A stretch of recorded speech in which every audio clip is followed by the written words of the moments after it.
All right, greetings, everyone. Sometimes I get caught up in the salutations like good morning, good evening, but being that one of my favorite parts of the CommonTime platform is that we're a global platform, I've kind of ditched that idea and just stuck with a general hello so that I catch all of the time zones and I'm practicing what I preach as far as being time inclusive. We are moving time forward here on the Common Time platform.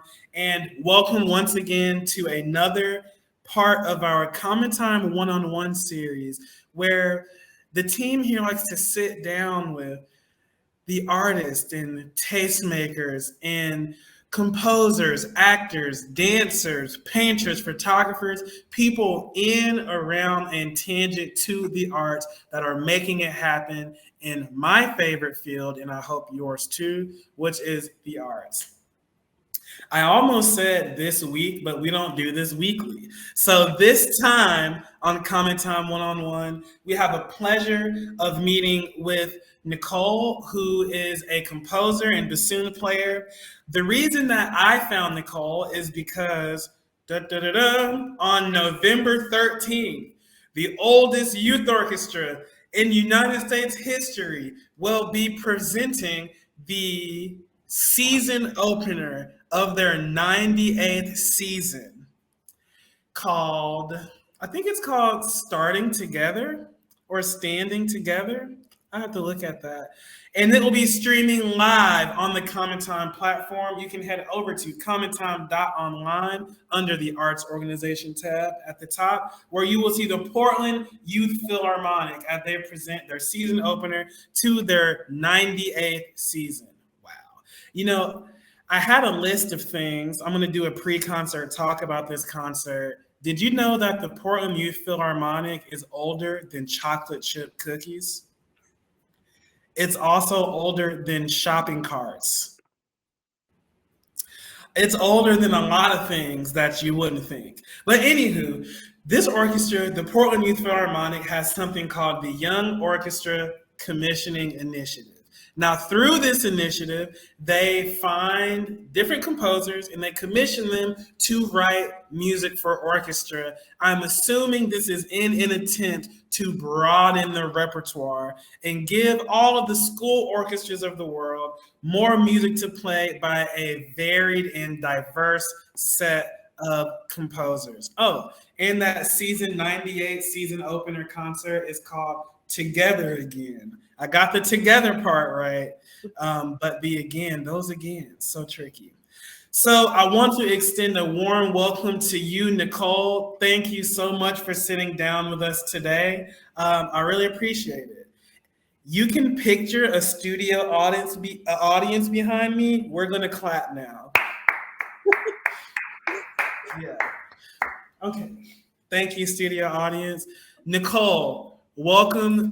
Thank you. I'll give you an opportunity to introduce yourself. I didn't say too much about you, but you can take this time to tell the people who you are, Nicole. Hello, thank you for having me, Michael. I'm glad to be here. And I'm Nicole Buetti. I'm a composer and a bassoonist and contrabassoonist, and also a puppeteer, which I'm sure we'll get to later.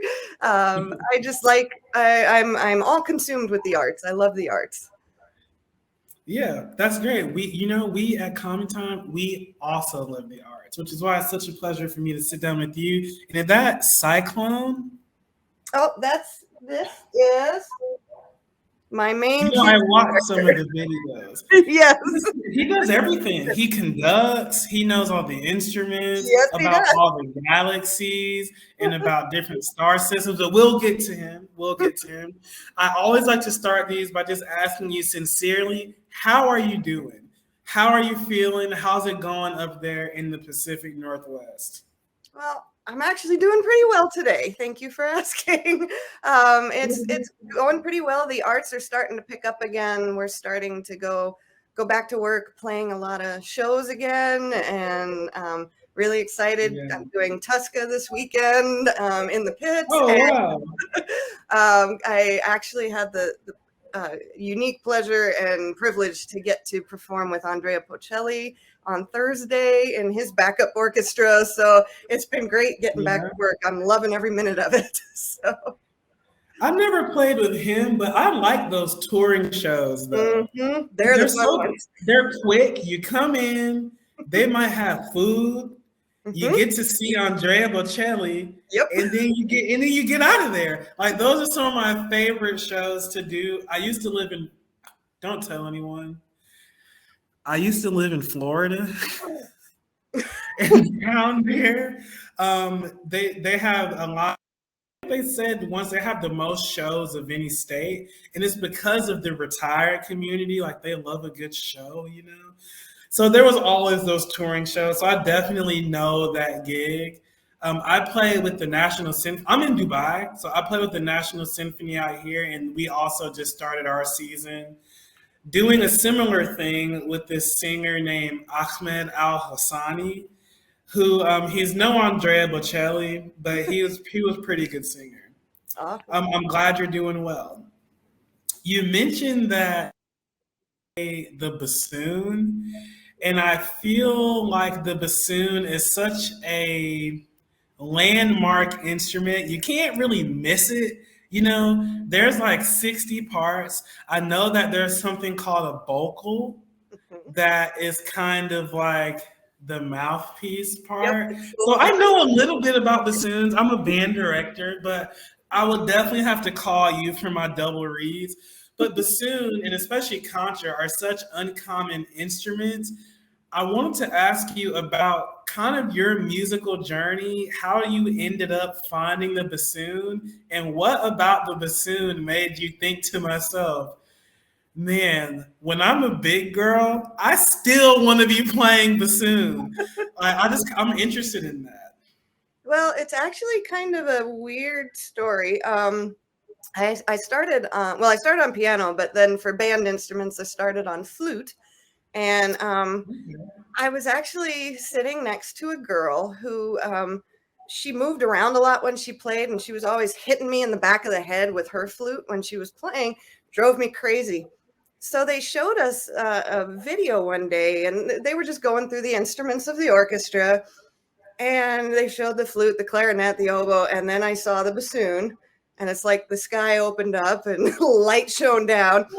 And I was thinking, I could defend myself with that thing. That's much bigger than a flute. Right. So at first it was a survival instinct, but then I they played some excerpts from Sorcerer's Apprentice, and they actually played the contrabassoon. Yep, and you get to hear the real lows, and I just Yeah. absolutely love the low sounds. A lot of my compositions I Yeah. feature Restless Winds features the contra. I just love that sound, so it kind of stuck. I haven't used this, but did you? So apparently, these music ed PhDs and these psychiatrists created this assessment that's kind of supposed to give you like a survey to determine what type of sounds you like. Huh. And I also like low sounds too. Especially that reedy low sound is so abrasive, but not in the bad way of abrasive. Abrasive as in like it can still project in a way that other low instruments don't, with that like reediness, that vibration. Yeah. Ooh, I remember when I was in high school, that the high school band repertoire is all about like low B flat and bassoon. Hmm. And that's always like that's a good note. That's Yep. a good note. That's the money. I Yeah, people get rich playing. It's like I always tell when I do master classes, I was like, do you know that there's some guy who makes more money than your dad because he hit the triangle like this at this time? And it's the same with bassoon. Do you know that there's someone named Nicole who is having a thriving career in Portland off of low B flats? Get the B flat down now. We gotta let him know. I always find that bassoon players, because the bassoon is it's a tough instrument just physically to get around. And I also know for bassoon, there's like 40 ways to play every single note. Like it's definitely a mental game as well. So I always find that bassoon players kind of fit this bill. Now you can tell me if I'm right or wrong about this, and I hope that no one here gets offended. But I always find that I've had the pleasure of knowing several bassoon players at different levels. Okay, I feel like there's always this quiet confidence because they know that whatever they're doing is way harder than what you're doing. I feel that there's always kind of maybe a quirkiness that I think fits the bassoon because it's so out of the ordinary that if you're just like a straight laced, oh, like let me button my polo, like a regular kind of person, the bassoon might not speak to you, you know? And that's why I've always loved chatting with bassoon players because they've got an interesting perspective. Yeah. It's true. Bassoon players are kind of dark and mysterious, and there's always a little bit of mischief behind them. And I like to think of us as the platypus of the orchestra. We're kind of the odd duck Wow. in the orchestra. Yeah. So, but yeah, you've got to be a little bit quirky to choose an instrument that's Yeah. that crazy. Or more for it to choose you. Yeah, that's Platypus. Have you seen that show, Phineas and Ferb? I have. Yeah. Yeah. I like the way that platypus goes like, and he like chatters his teeth. Yep. Okay. Lastly, about bassoon, our platform is used a lot by educators who are using the platform. So, long story short, we are an inclusive arts platform that likes to engage learners, empower artists, and expand arts organization outreach through live, impactful virtual sessions. So, one big part of that is we like to engage learners by having our list of member educators. They can access our roster of artists, book them, schedule them, and then host them for virtual sessions just like this. So for me, for example, I'm not going to try to teach you how to make a reed. Why? I'm going to go on CommonTime. I'm going to click on Nicole. I'm going to see that she wants X amount of dollars for X amount of time. She's available at 4:30 on Tuesdays, and then I'm going to click. So that's kind of an overview of what educators could do on our platform. So speaking to our educators, do you have any tips for a young band student who's repeatedly getting attacked from behind by flute players that are hitting them in the head? Okay, not that necessarily. But do you have any tips for that young double reed player or that young player who is interested in double reed, but their band director probably can't answer all the questions right, and secretly they don't want a bassoon in their band because now I'm gonna have to go like learn how to take care of this? You know, you often hear one of the most classist things that I always hear, which was taught to me in undergrad.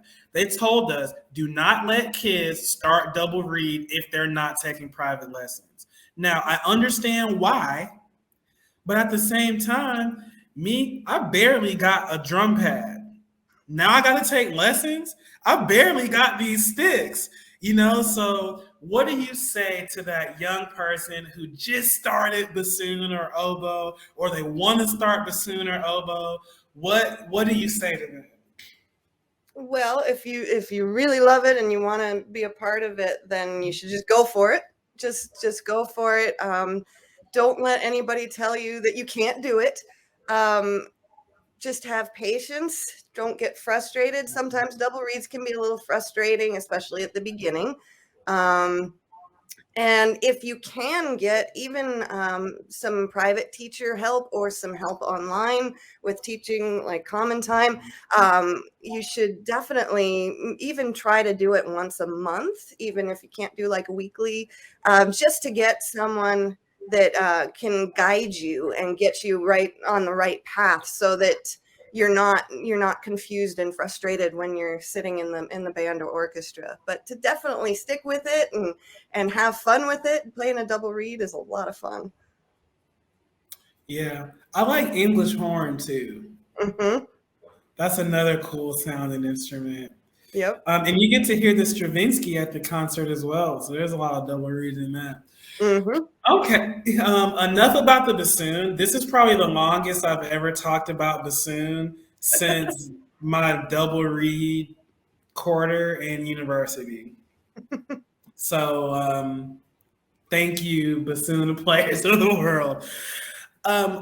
So the Young Orchestra Commissioning Initiative with the Portland Youth Philharmonic, they commissioned you to write this piece, Restless Winds. Um, when I was in grad school, especially, we were all about playing new music, almost to the point where I didn't learn most of the actual repertoire for my instrument because we were only playing commissions, which was cool. But then the other day, this guy asked me for percussion ensemble recommendations. And I was like, do you want to play this 20-minute piece with electronics that like only professionals can play? Obviously not. But one of the things I love the most about is working with composers because you're never going to get to talk to Beethoven about how that rhythm's actually supposed to go or how we're actually supposed to do this. But being in the studio or on the stage with a composer who you can see them kind of changing things and like making art right there. And for them, I imagine it feels like using Finale except real. Like you can say like, oh no, do this. And it's almost like maybe, oh no, a marionette. I feel like that's too like power oriented. Maybe more like a foosball table or like something along those lines. What was that like performer relationship like for you during? I know with COVID, you probably didn't have those opportunities to like be with the orchestra. What was that like for you, like commissioning this piece and then working with them? Well, this was actually the Composers Initiative was actually a really cool project because this particular round of it was designed to create music that the kids could play at home that might be challenging to put together, but then we could piece together in a recording so that they could still put on a concert, filming from their living rooms. And so it was really fun to work on this because at the time I didn't have any work when they contacted me. So I was thrilled that there was something. I was like, yay. Everybody got to get paid. Yeah. And it was such a fun project. And they wanted something that would be a bit challenging, but would also feature a lot of the different instruments, but could also be put together. And so it was really fun because I got to create parts that would hopefully be something that would be a little bit challenging rhythmically, but not too hard so that they could play it with a metronome at home. And then we got to kind of watch the process where the kids were sending in recordings of each of their parts and then see it put together at the end and turned into an actual performance, a recording. And it was just, I think, a wonderful opportunity for me and for the kids just to have something to do, and to still feel connected Yeah. to music. Yeah, during COVID, but it was tricky. That was a tricky time, but it came at the right time. And the Restless Winds, the title is based on that we were all sitting at home feeling very restless because we weren't getting out and playing, and everybody was really Yeah. really negative about wind players more than other instruments because they think that we spread the germs. Did you see that new study? It Yeah. says it doesn't even, it's Doesn't. not even. Nope. so there was this kind of stigma on us about it, but it turns out it's not that that different than any other instrument. So, but it was really a fun project to get to work on. There's probably this grassroots like anti-bassoon alliance who was pushing that rhetoric like, Yep. This is our chance. We've been waiting for this moment to get rid of these bassoons. Yep, I'm sure. No, you're probably right.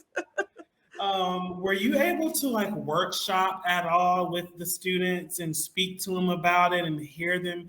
I could have sworn I saw this on YouTube, but then I could not find it again. I don't know if it's because of the region I'm in, but it was like I saw a ghost. I could have sworn I saw it. I said, I'm not going to listen to this right now because I was doing something else.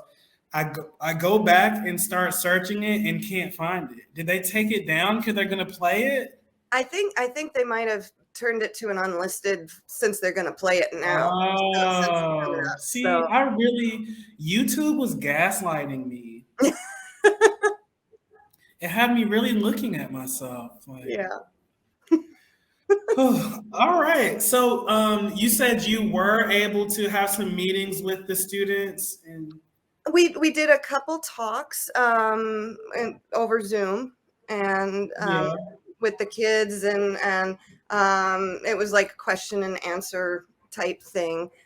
So that yeah, yeah, so that was we did, unfortunately because of COVID we weren't able to go in and sit in on right. rehearsals, but we did get to do the talks, and then they did send us recordings, and they've done that for this concert as well. Of rehearsals, so we've gotten to see the progress of Okay. pieces. So that's really fun, and just to see Yeah. improving, and it's all coming together now.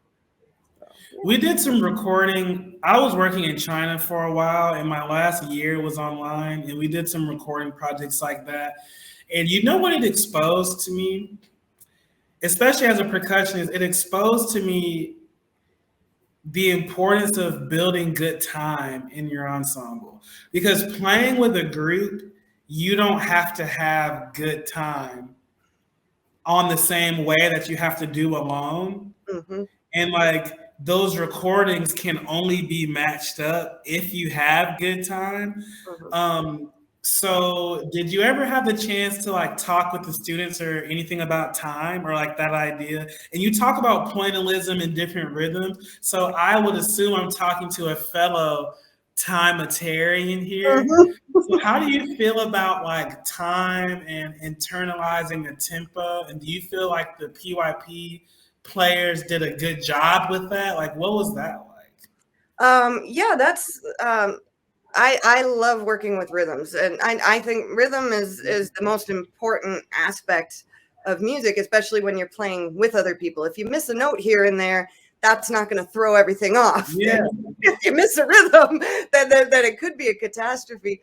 And yeah, that was one of the goals of Restless Winds. That was the challenge I wanted to present, was the internal rhythm and working with a metronome and really solidifying rhythms. And it's really difficult to do when you're not together because different instruments articulate differently, different woodwinds. mm, Clarinet has a softer attack, and bassoons, there's like a little, you have to anticipate a little more than other instruments because yeah. it's longer. It's not just right, but it's not a right now kind of instrument. So that presented a challenge of lining everything up with the recordings, because the kids Oh, were playing it right, but the attacks are also different. yeah. See, I never thought about that because they're thinking my tongue's hitting the re on the Yep. click. And so they were doing But it exactly right, but it was whoa. still a little tricky. Now that they're together, they're able to hear each other and anticipate, okay, I need to come in just a hair Yeah. earlier. So I think they're doing a wonderful job putting it together. Yeah. That's kind of cool. That's cool. See, I never thought about that. That it's the attacks that are. It's not it's the sounding of the attack is occurring after the beginning of the air, which is also makes it harder to play by yourself. To play by yourself together. If you're Yep. playing an etude, I guess it's not that. It's not a big Doesn't deal. matter. No. What? So that's like a whole new side of it that maybe I would hope that the experience of recording like this would not go away with the end of COVID. 'Cause I Mhm. think that recording yourself exposes so much, and it's something that a lot of students don't do enough.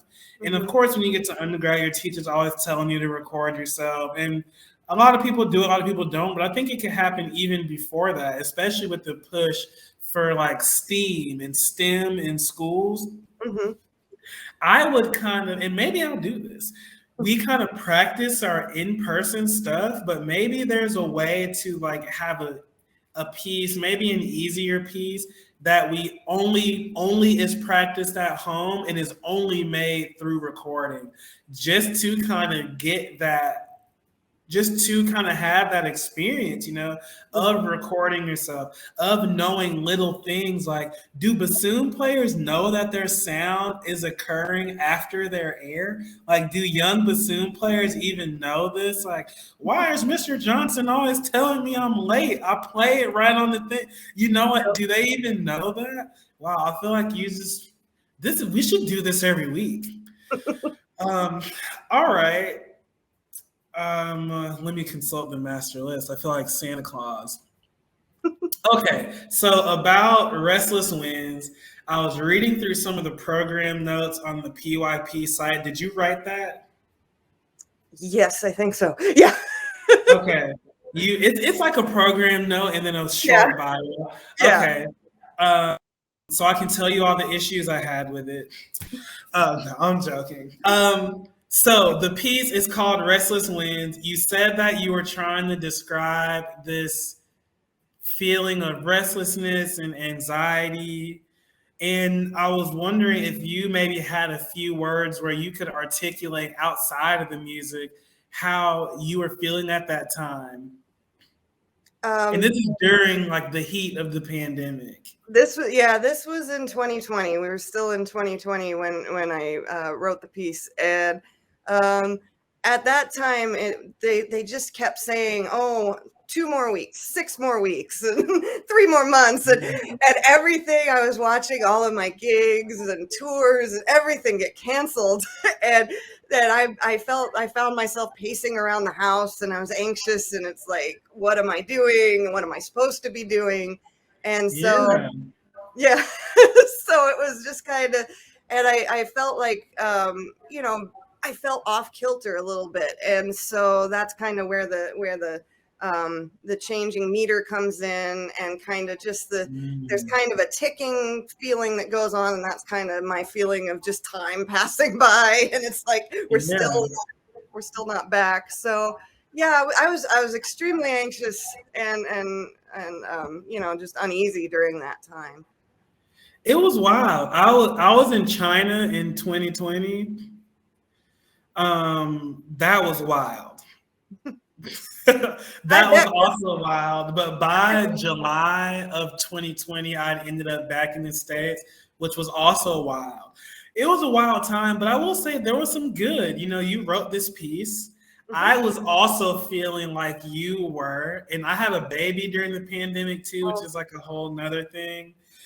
But that's kind of how I met Christine, because I got to this point where everything got canceled, and I was finally like, I'm playing for something. So I just called like every school I knew, and it was just like, do you have $50? Like, I got this recital prepared. Like, you got $50, you got $100. And I did that about 12 times at different places, kind of just around the connections I had. That kind of made me feel like, why do we feel like we have to do anything? Like, why? Maybe that's the problem. Like, why do I feel like I have to produce? Yep. Anywho, that's for our second episode.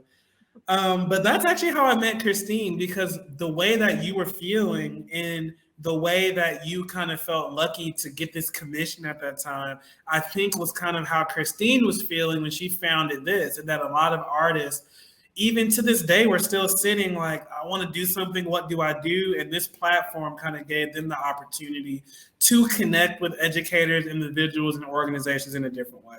Mm-hmm. So at least here in Dubai, the president of UAE declared COVID over in the country. And frankly, he has numbers to back that up domestically. So I totally get it. It kind of reminds me, because it kind of seems like such a man thing too, to just say, you know what, this elephant, that's over. That is over. But there's very few cases. They kind of had like a vaccine or get deported um, strategy here. And then the population of the country is so small in itself that after those first two waves, they stayed on lockdown. And then once the vaccine came out, the 90% of the population was vaccinated within months, so it's kind of small country vibes. But I feel like there's such a push to return. Like you said, our orchestra's coming back. The shows are coming back. Andrea Bocelli's back on the road. Yep. But why was it important, and why is it important for the PYP and important for you to make sure that we play pieces like Restless Winds to document that time? Because when the world just seems so focused on just moving forward, I think I can appreciate people that are still taking the time to help process what, like, people died, and we've all had different experiences with it, but why did you think it was important to kind of document your feelings at that time? Like, why was it, do you think it's important for these students to kind of dive into your experience and remember they hadn't been to school in 2 years, So like, why do you think it was important kind of to landmark that time in your music? Well, for me, it was cathartic. It was a way to get the anxiety out, composing the music, and hopefully for the kids getting to play that and knowing kind of what was behind it. It was cathartic for them as well, that they were able to just able to kind of take their anxiety out on the instruments, and also just have something to do, have something to keep them busy and challenged, and not just sitting on the couch the whole time. So hopefully that during COVID, it helped with that feeling. But I think I think we need to remember everything that's happened here, try to learn from all the things that have happened, and try to move forward. So it's always good to remember how things were, so we can maybe prevent that in the future, and also just to know what people were thinking and feeling during this really, really strange time that we're all kind of living through right now. I know I have an uncle who I love dearly. He's like a second father to me, but he was one of those like paper towel Clorox guys with like 50 packs of paper towels. Mm-hmm. But I get it. He was just like, it's kind of this forced idea of scarcity. It's like if you go to the store and you don't see any paper towels, you now think I need paper towels. Yep. So it's like, the Johnsons have a garage full of them. I have none. Like, that's crazy. Okay. I think being a composer. Oh, hey, Christine. I'm so sorry. I was going into that, and I think what's also good for our listeners to know is while you're seeing these improvements, I'm in Germany, Nicole. So here it's pretty easy. We've got our protocols and changing all the time. And in the States, it's different. And in Dubai, it's different, UAE. But then my husband's from India, and I've got nieces and nephews who haven't gone back to school for 2 years. So now they're thinking, because they've had the herd immunity, really everybody got it, and then they all got vaccinated. But it's this idea, like we sort of look a bit myopically of what's coming out of it. And I love this idea of what you're doing. And Michael, then I'll stop. It is of this catharsis and keeping them busy. And I'm just sort of think of like getting you into puppetry or getting you on the bassoon or getting you performing is also for all the children around the world who are still marooned or haven't been to a theater. So what Michael will get to shortly, I know, is, or Longley, however you want, Michael, is like the fact that we hope to push as much as we can, but that the world still hasn't opened up. We have our pockets, and that's kind of to keep front and center what you're doing, which is amazing. And I'm gonna go away now and go back into silent mode. Oh, thank you, Christine. That's so true. Like there's a large Indian and Pakistani population here. And there was a Pakistani guy that was our driver for a while before we got a car. And it was just sad. It's like one of the reasons we didn't go back to China was because I was going to have to separate from my family, and that was kind of a non-negotiable for me. And he was saying like he doesn't know when he's going to see his family again. Like getting in, I think he can get into Pakistan but can't come back out, you know? So like a lot of the world, yeah, is still suffering. So maybe they need the opportunity, if they need an emotional outlet, Restless Winds could be that catharsis that they need. You know, contra bassoon is good for the soul. It is. Yeah. I think being a composer is the hardest job in music. And I haven't composed a lot, but I've arranged a lot for different things. And it's like, so you get commissions, right? And I wrote down this funny joke, and if it doesn't hit, just keep it to yourself. It's like you have it. So PYP told you we need this music by this day, right? But it's like, what if I just like wasn't having good showers during that time and like couldn't think of it? Or it's like, I feel like my creativity is so fleeting. I'm always so interested in different composers' process, because it's like, okay, what if you wrote the piece and it was bad? Obviously you're a good composer, but it's like right now, do I have it in me?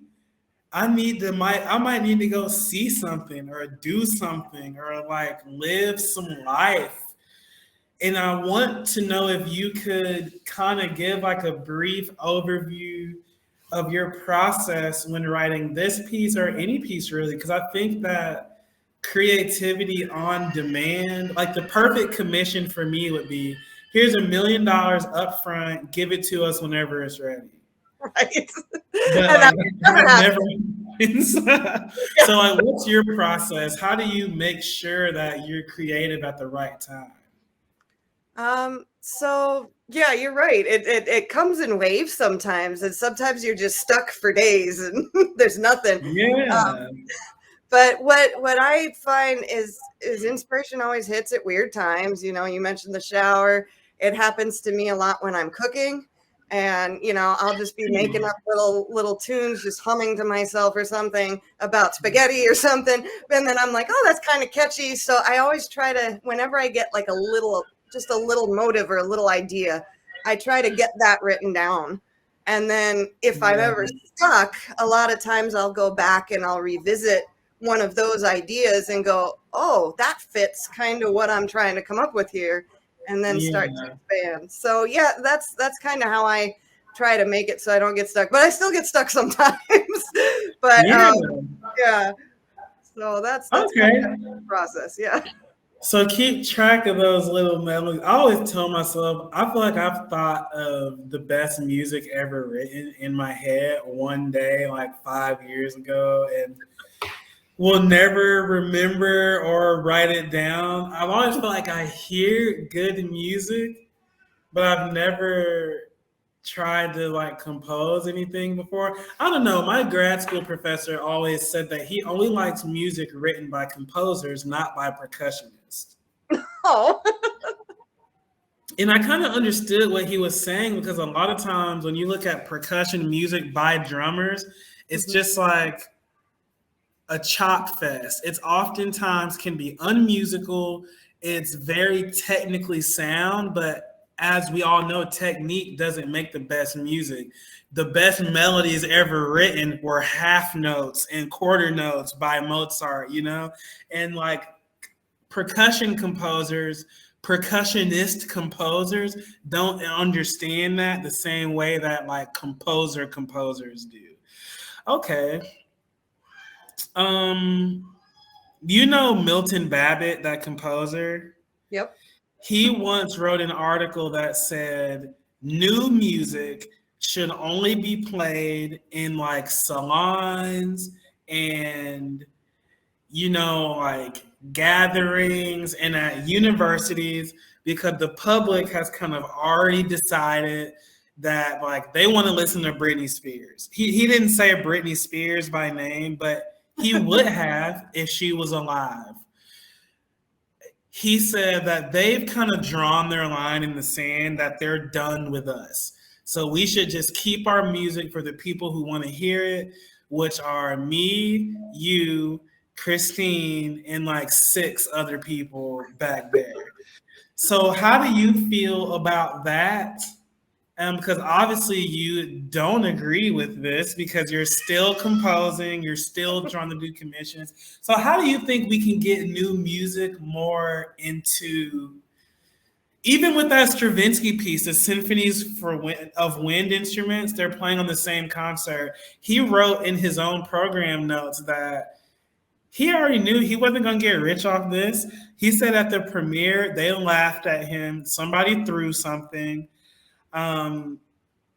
Yeah, so how do we get new music in more interesting, or to get the people more interested in it? I think we have to move forward a little bit and not do what Milton Babbitt said, not keep it in salons and small gatherings. I think what we need to do is start thinking a little more out of the box. And if you want people to like new music, you have to give them something that they already like and then introduce it to them as well. And I think, if Milton Babbitt had said, "Hey, Britney Spears, you want to do a collaborative concert? I'll open for you." And then people, not everybody's going to love the new music, and not everybody's going to love the old music. But the thing is, if you present both, you're going to get people on both sides that go, "Ooh, I've never heard that before. That's pretty cool." And I think a lot of times we get stuck in this thing where it's like, oh, we have to do all new music on a concert, or, oh, we have to do all classics. And it's like, well, you know what? People love Star Wars and John Williams, and people and classical goers love Stravinsky and Prokofiev. And why not put those on the same concert? On the same bill. Yeah, and say, look at all the influences that are happening here, and see the, and try to get fans from both sides seeing the other side. I just think a lot of people don't know that new music is out there, that it's accessible. I think we need to be accessible to people. So that's my idea. Yeah, make it accessible. I think my favorite part of new music is chamber music, because there's all these crazy ensembles for like harp and trombone and percussion. Like, I like seeing stuff like that. But I have another theory. Have you heard that term data driven? It's like people say they're data driven. Like you can say, like you cook, you can say, I'm a data-driven cook. I know that when I cook chicken, 60% of the times I get a positive response. So I'm going to keep cooking chicken. People, a lot of times in education, people use that term data-driven, which basically means they're going to assess them to the bone, that they're going to take the knowledge from those assessments and then try to tailor what they're doing based on this biased test that may or may not be accurate. Right. Another sector that loves data-driven is corporate America.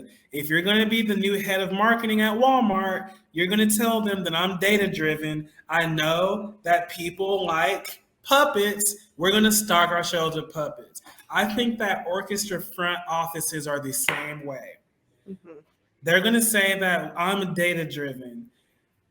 They're going to say that we paid Spotify and they told us that 70% of all people who clicked on classical music clicked on Moonlight Sonata.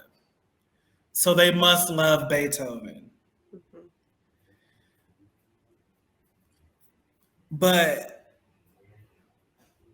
that's not true. Like the data says that, but I think that's probably the most popular song on playlists called Piano Relaxation, probably, So I feel like the data isn't there to support new music. And I also feel like these artistic directors are not artistic directing. It's just like a basketball coach. You're the coach, but you're only playing with the stuff that the GM gave you. Mm-hmm. If the GM says you're going to do this, this, and this, like that's what you're going to do. Because I have a feeling that if these artistic directors really plan these seasons, they wouldn't play, you know, Mozart Piano Concerto number 27 every year for the past 17 years. Like, I just don't think that they'd do it. I don't Right. think they would. What do you think about that? Like, I think that makes sense. Yeah, I think a lot yeah. of the times you're right that they're just going off of, oh well, people responded well to this, so we'll just keep doing it. Yeah. And yeah, a lot of people are wary of trying something new, and And I get it; they got to make money, yeah. but yeah, they got to make money. I'm Christine, gonna. did you?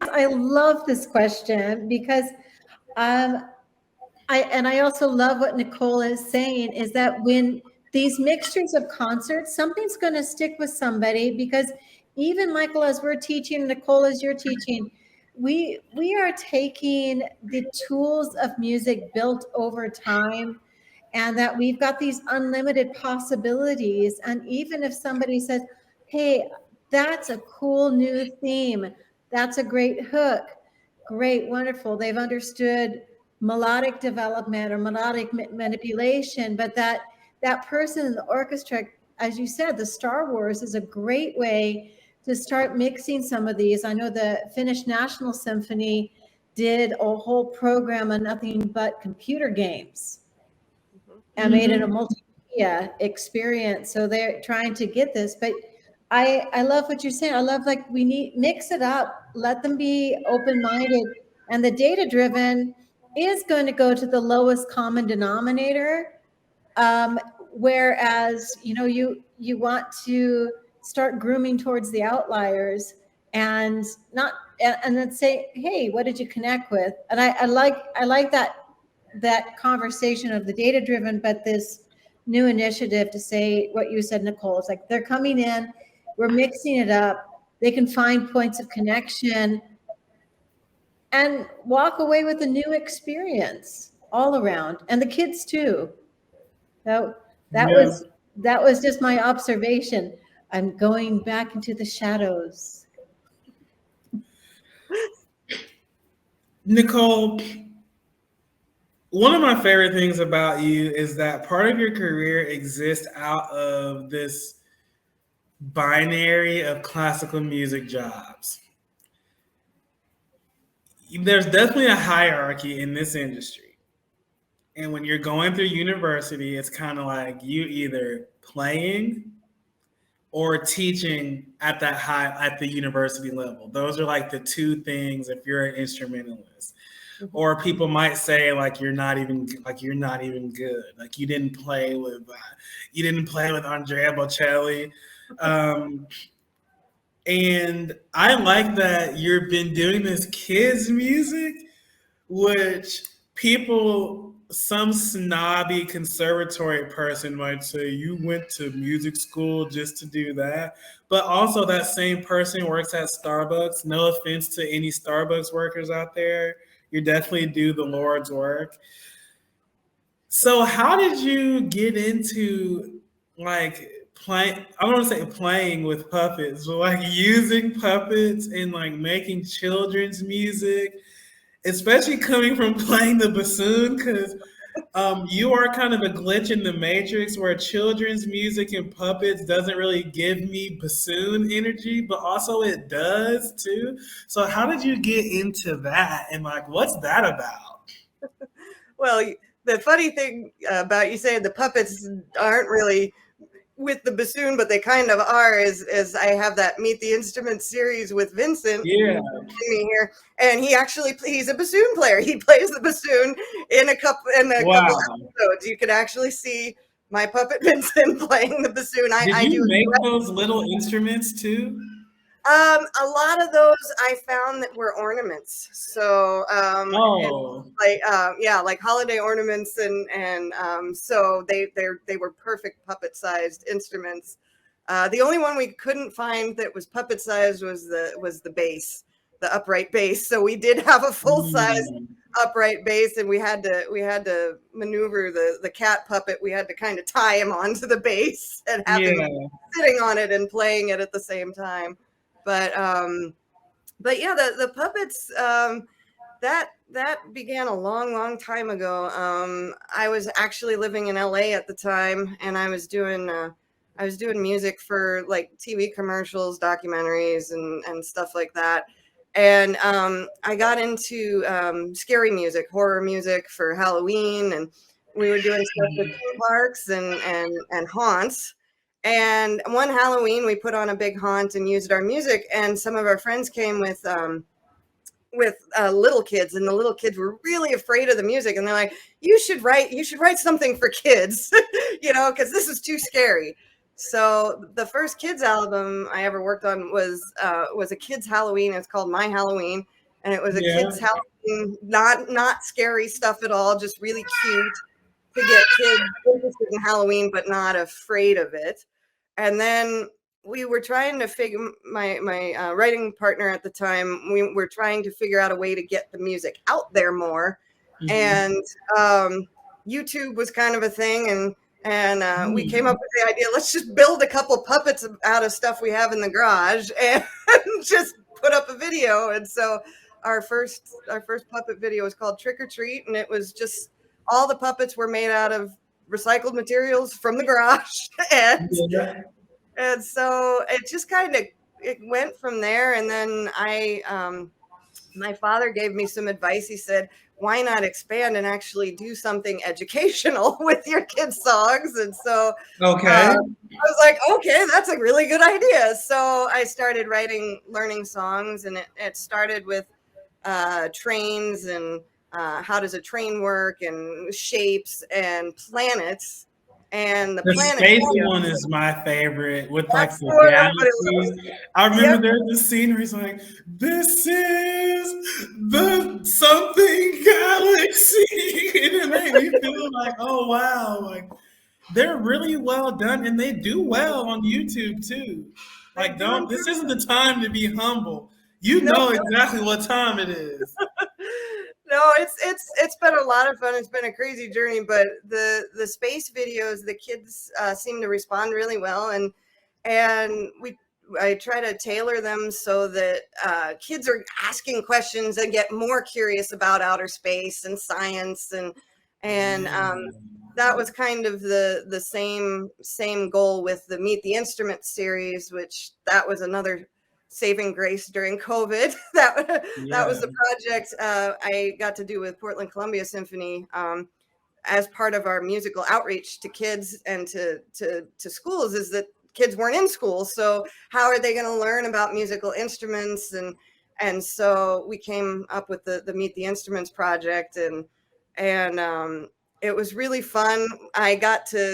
We did everything masked, and everything was one-on-one. Every musician that I recorded for the project and that we filmed was by themselves. They didn't interact with the puppets at all when we were filming, so the puppets were filmed separately, and so that was a challenge. But it was really fun to put this series together that can reach children all over the world, not just in our community.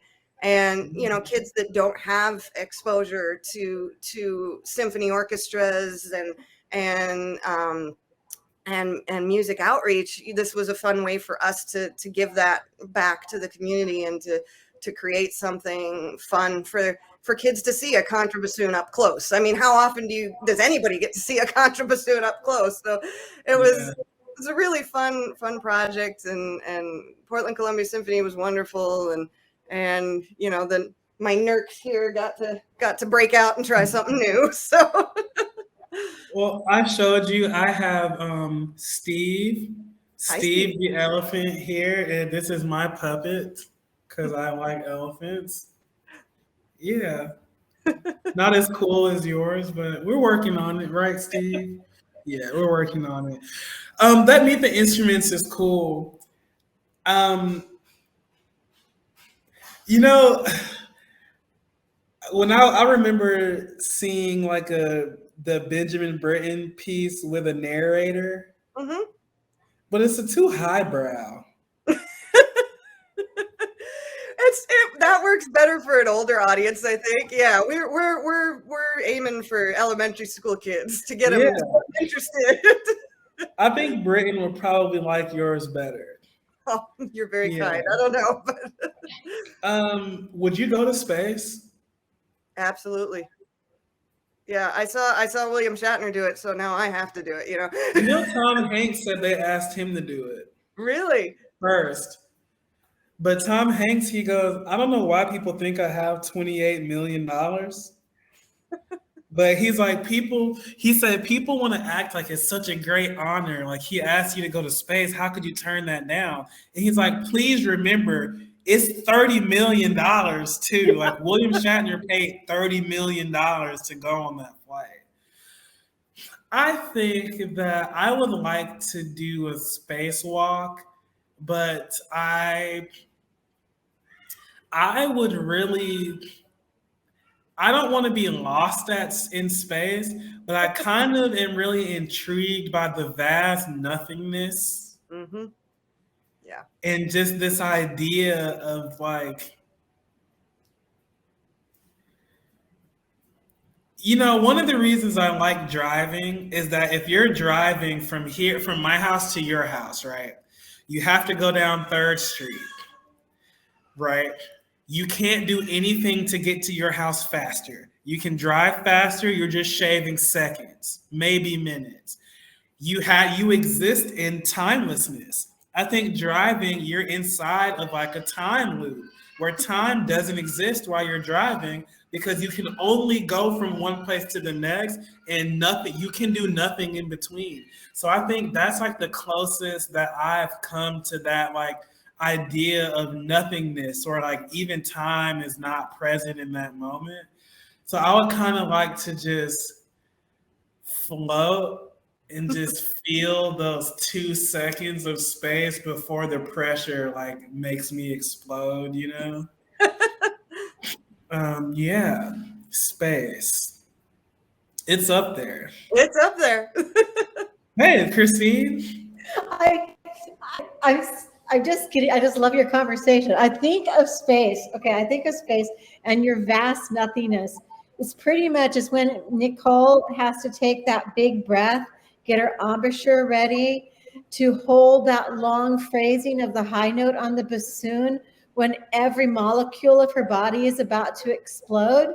Because as my father was an oboe player, and I said, Dad, was oboe hard to play? And he said, not at all. Go ahead and sneeze into a straw. So okay, and it was this idea, but when you talk about that vast nothingness, that moment, I can't help it. I think of space and music so beautifully connected. That moment of suspension, that moment when the audience won't exhale until the conductor has stopped and the bows are lowered and the breath is down. And it's like that suspension that connects in the live performance, or even with that aha moment with our students. But I can't help but think of that void and that openness that we actually have on Earth, that I find it really funny somebody has to pay $30 million to go do that, when, I'm sorry, being married to an Indian, they say in music there are the 7 tones, the 7 planets, the 7 colors. And it's been measured across so many cultures of our connection with space. And I kind of love this idea. We think we're new, but I'm sorry, I just was thinking that connection, especially because like in music just has it already. You've got it already. Mm-hmm. So I anyhow, that's I'm going back into the shadows because I have to respond to some of these. They're just too good and they're very exciting. Okay, I'm back in the shadows. What I'm doing. You got me thinking about Star Wars. So Nicole, you'll appreciate this as a composer. I watched this video that was called "The Chord That Saved Star Wars." Have you seen it? I haven't. No. this made the music so much better for me. And I don't know if this is on purpose. You know, Empire Strikes Back? Mm-hmm. You know Very the well. hallway scene when they're all like, what is that over there? And then you just see Darth Vader. Okay. In that scene, there's like this G minor chord that's like spooky. And then the synthesizer lightsaber sound is like an E 2 octaves below that. So it changes the chord from like a G minor to like an E fully diminished, Nice. which is like Just so much more intense. Like, oh, like Darth Vader's over there. And we don't know if that was on purpose. Because I'm pretty sure John Williams didn't like make the lightsaber noise, you know? But that is, I just thought about that talking about William Shatner. That Darth Vader does not play. no. Like that's a serious guy. Yep. Okay. Have you ever written classical music and children's music in the same day? Yes. What's that like? Well, sometimes it ends up kind of crossing over because some of the kids' music I write, if you listen to the singing, it's pretty simple. But if you listen to the background music, it's kind of orchestral and lush. Yeah. So it kind of, but yeah, sometimes you kind of, yeah, you start in one place and it's like, whoa, how do I get back into the mindset? Like if I'm starting with the kids' music and then I have to switch over, it's like it's a little bit abrupt to try to switch. I'm imagining you like, I don't know, like writing a piece for orchestra in the morning and then like writing for the Wiggles like that afternoon. And like, how would you? I'm thinking like if Stravinsky got commissioned by the Wiggles, he wouldn't even write. He would be writing like, it wouldn't be the Wiggles anymore. They'd be wiggled out. Yeah. But I think that's cool that you can kind of make that switch. I think that there's this misconception that being true to the arts, to your art form, is like the absence of flexibility.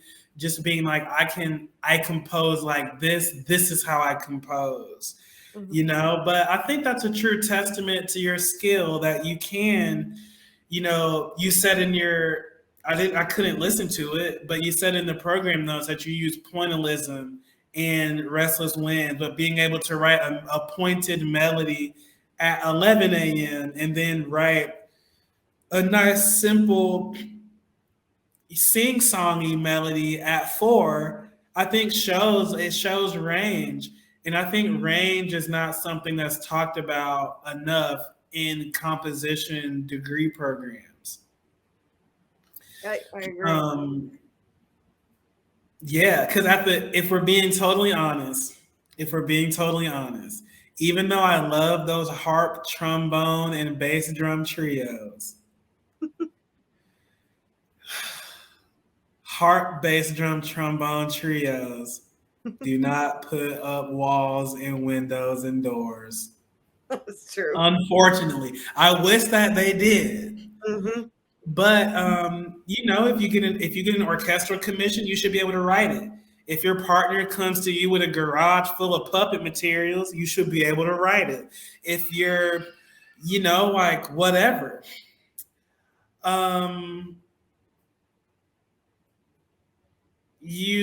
Okay, we already talked about puppets. This platform is for educators, partly. I don't want to say partly, that kind of sounds like half in, half out. It is for educators in addition to for other people.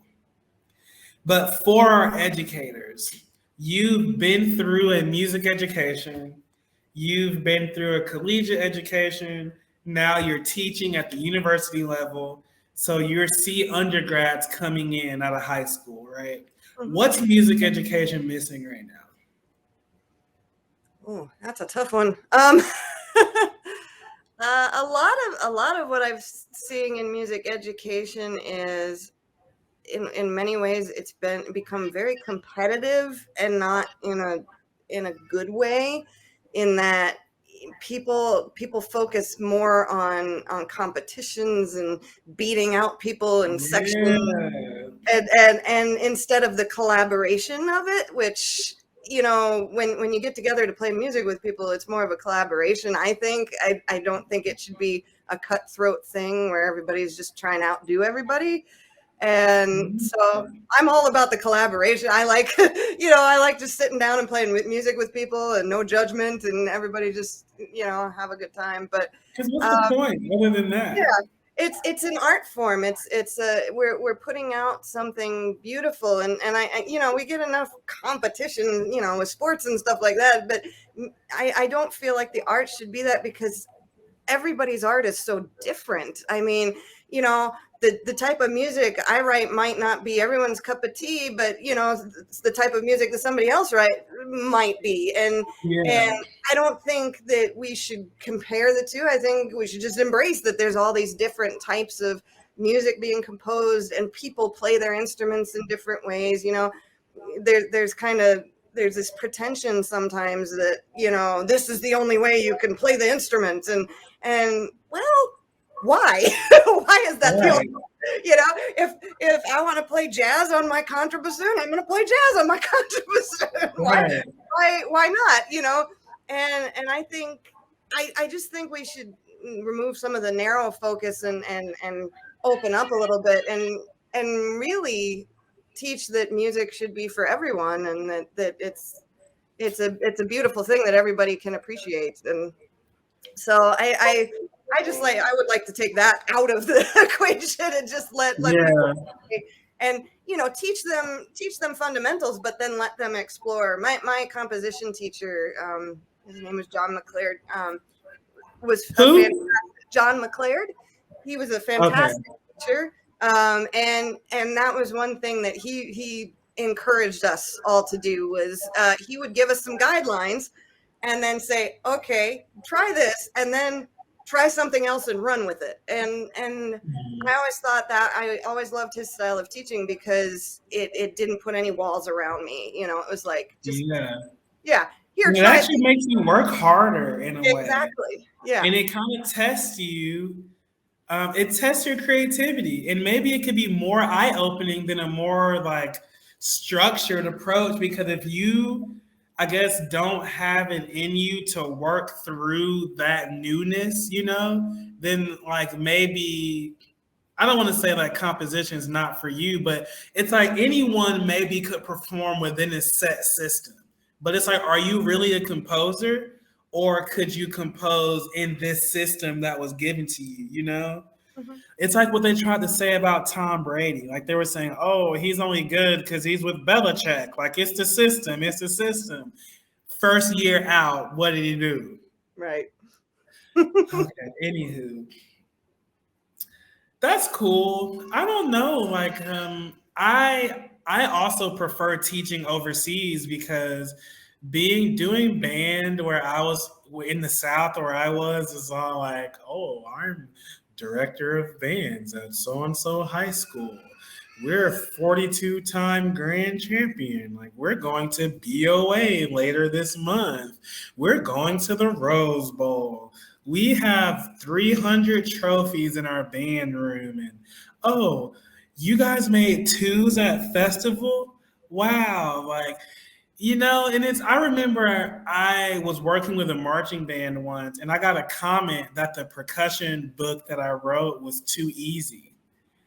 And I was just thinking, like, did you know that like a third of my section didn't speak English? Like, did you know that these kids, do you know what they had to do to play those 16th notes?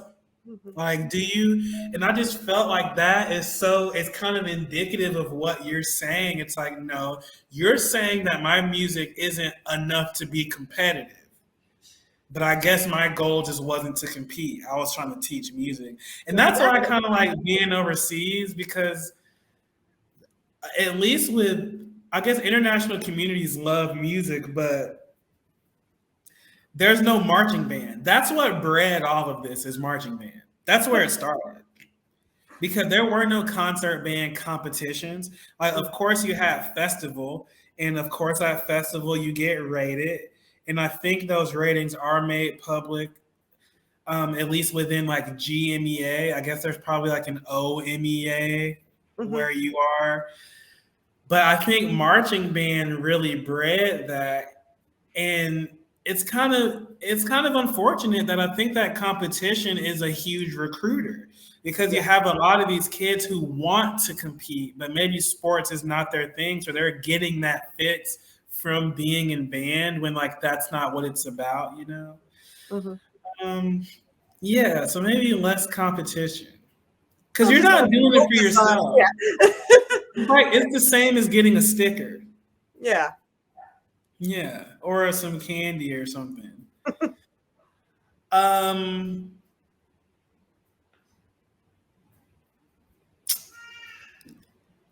Do you work with children often?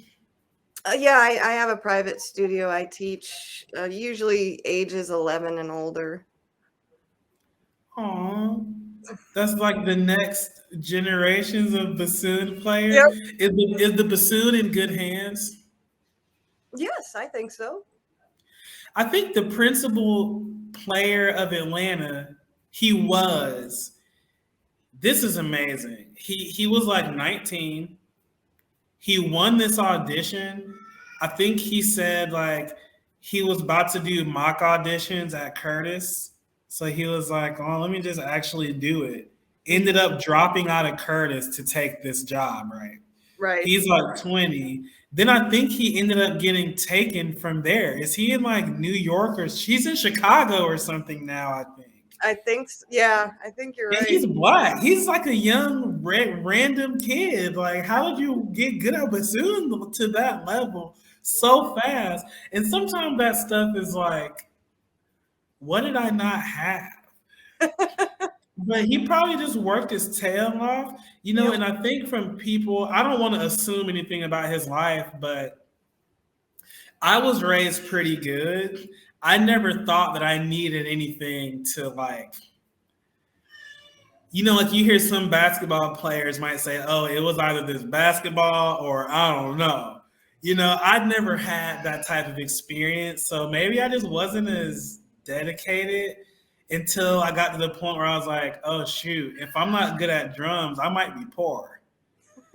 Or I might have to get like a normie job. So like, I better start practicing now. Yep.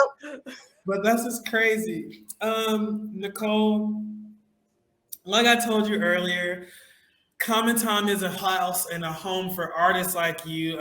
We allow artists, of course, to give sessions that look just like this. We also have a new feature called CommonTime Events, where artists can host ticketed events on our platform that get streamed out to our members. So if you wanted to have a puppet show or a demonstration or anything that you want to do or that anyone would want to do, they can do that in our new events area of the website, and then it will be promoted on the platform through our socials and through theirs, and then they can sell tickets for it. So as always, Nicole, you have an open invitation to come to the CommonTime family. There's a bassoon player on there named Cassandra, and I don't know, I'm going to tell the story. She posted a picture on Instagram that was like, oh, look at my forehead. I guess she has like a big forehead, according to her. This is what she said. So then I posted under the comment 5 head. Yeah. And she laughed. She laughed. But she's great. I think she's at UNCG. No, University of North Carolina, Greensboro. Oh, okay. Yeah. It's UNCG.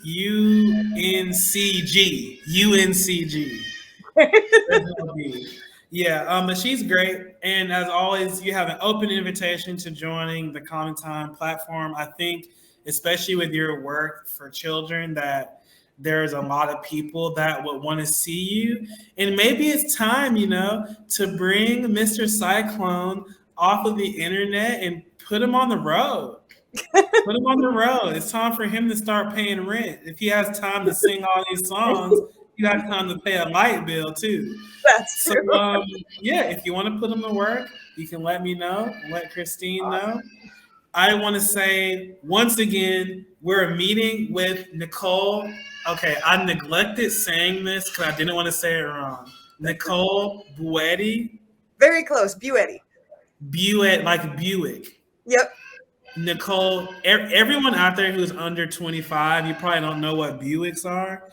But Nicole Buetti is here with us because she has written a piece, Restless Winds, for the oldest youth orchestra in America, older than chocolate chip cookies, older than shopping carts. It's actually older than a lot more stuff. It's older than, I think, 60 countries. For their Young Orchestra Commissioning Initiative at their season 98 opener called Together Again on November 13th, live streaming here at CommonTime.online. Nicole, I want to say thank you. You're a great talk, super duper interesting. I get big bassoon energy from you, which is always good. And more information about Nicole is available. Do you have anything you want to plug? Oh, sure. You can learn more about me and Vincent. He's called a Nurk. And Vincent, I'm sorry, not Mr. Cyclone is someone else. That works too, but you can visit us at innerworldmusic.net. And also, please check out Portland Youth Philharmonic's website. And this is going to be a fantastic concert next week. And there's several other fabulous composers that are premiering works as well that were part of the Composers Initiative. And so it's going to be a great time. So I hope everybody can come. Nicole, I'm grateful. Thank you so much for sitting down with us today. Any final words, Christine? Nicole, we are just honored and we are so excited to hear your piece, have it on live stream, promote it out to all of the educators and learners. I'm getting it out for my school as well, to the parents group, to make sure, and to all of my students that are in orchestras. We really want to promote this because it's extraordinary for them to connect with this and let it be seen as a global initiative.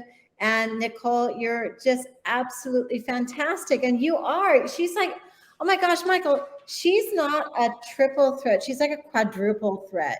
She's a quadruple threat. It's the puppets. Like that's the next level. It's the puppets, yeah. Okay, you're going to be, Michael's going to be like, really, Christine? Woman composer, bassoonist, oh my God, puppeteer, yeah, and composer. I mean, you mix it up. Yeah. It's like we've got a specialization for you. When you sign up, Nicole, it's a when, not an if. When you sign up, we have like classrooms and learners around the world as your schedule permits, but we just would love to showcase you. In addition to the PYP, but we are honored to have you here with us. Michael, you are like so fun all the time. I have Michael in my class a lot of the time. You're the awesomest. So Nicole, we're honored and thank you so much. And Michael, thank you. And we can't wait to see your premiere. Thank you. Thank you for having me today. Thank you. Have a good evening, everybody. And thanks for watching. Bye, PYP, November 13th. Goodbye. Back in the shadows again. Bye.